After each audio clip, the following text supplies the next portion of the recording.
top of the morning. Well, not morning, it's afternoon now, but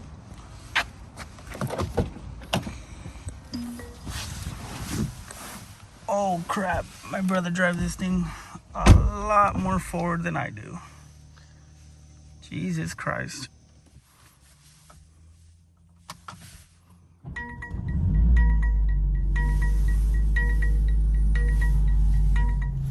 But anyway, guys, this is gonna be a brand new video on the Mercedes. So if you guys can just read the title, yeah, this car's been having a little bit of issues. It's kind of like minor issues, or like that's what the dealer says, and they're kind of just trying to throw it off. But I'm gonna go ahead and talk about that today. And we're actually picking up new tires because the tires that the car currently has on the car are starting to show wires. So we're gonna go pick up some new tires. Now my brother and I are big fans of Federal tires. We've used those on pretty much all of our cars for the past couple of years. And I mean, they've been good. Like I love using them. I used to use them on my Subaru. And we're gonna pick up 255/35 Federal RSRRs, and I believe these are 19-inch wheels, so by 19. Yeah, we're gonna see how those go. They're super sticky tires. I remember I used to have them on my Subaru. The only thing with those tires is that you really got to rotate them in order for them to last. But I told my brother was like, maybe I want tires that last a little bit longer. But I mean, the tires that he has on this car are supposed to be like super expensive because they come from the dealer or whatever.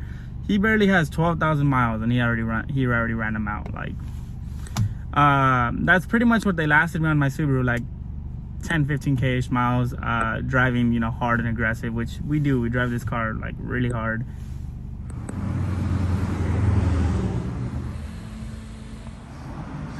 The homie randomly pulls up to the tire shop I'm at. Kind of funny.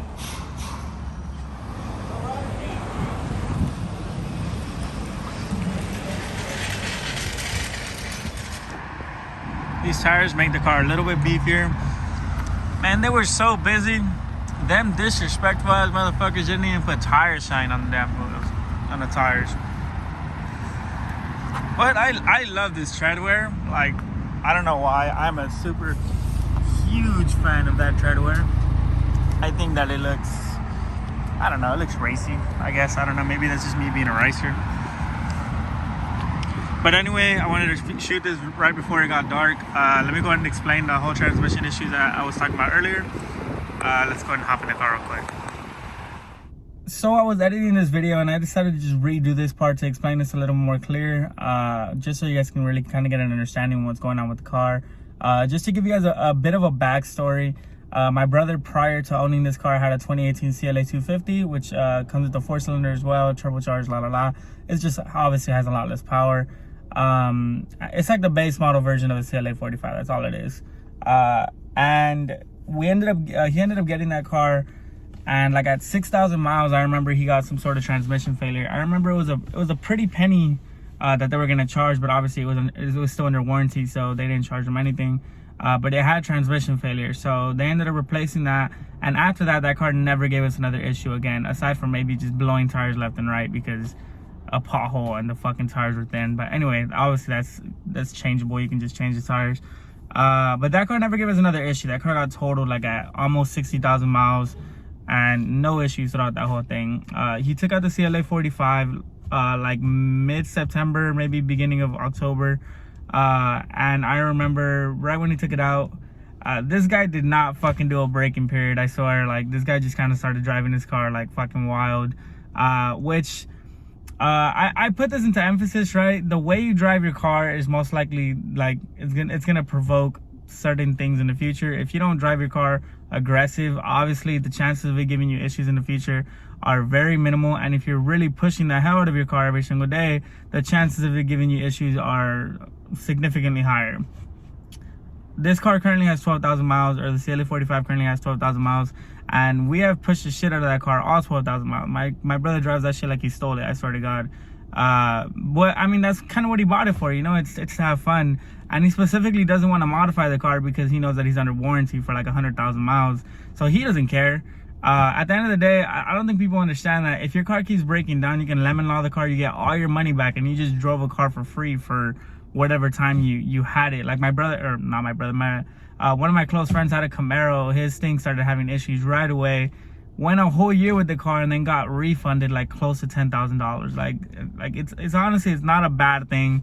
And that guy's still a huge fucking Chevy fan, because he literally bought the Chevy Colorado right after, and that literally has the same engine as his Camaro, which is very likely to just have the same issue. But anyway,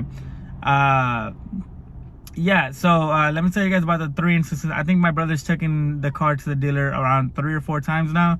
The very first time, it was just for a rough idle. It was idling really rough, so it was jumping up and down when the car was just sitting still. Took it to the dealer, and the dealer ended up just saying it was bad gas. Ended up just refilling it with new gas, and the car started running good again. The second time we took it to the dealer, and I'm not counting maintenance because it's gone more times for maintenance, but I'm just counting like I guess, like, you know, errors of the car. The second time was a transmission message that popped up. I'm gonna try to put it up on the screen right here if I have it. I don't know if I do, but if I do, I'm gonna put it up right here. Yeah, a transmission error popped up, and we ended up taking it to the dealer for that.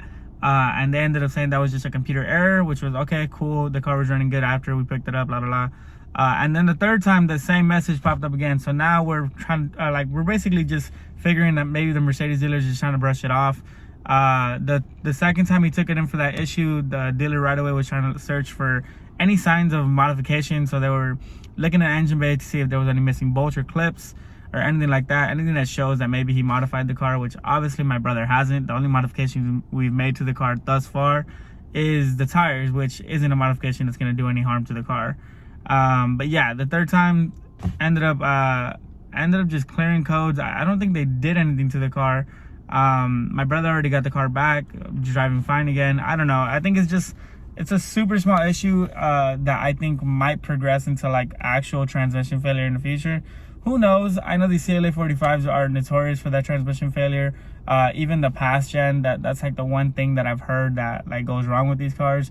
But like I said, if you're in the market for buying one of these cars, you're gonna have warranty. So it's like, you know, like it doesn't matter what car you buy. Most cars have their small little issues. Obviously, the more power you're pushing, especially this is pushing almost 400 horsepower on a 4-cylinder.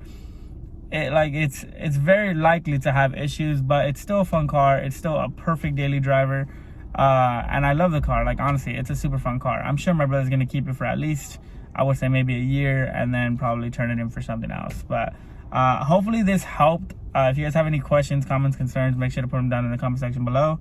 And yeah, that's pretty much it for this video. Hopefully you guys did enjoy, and yeah, peace out.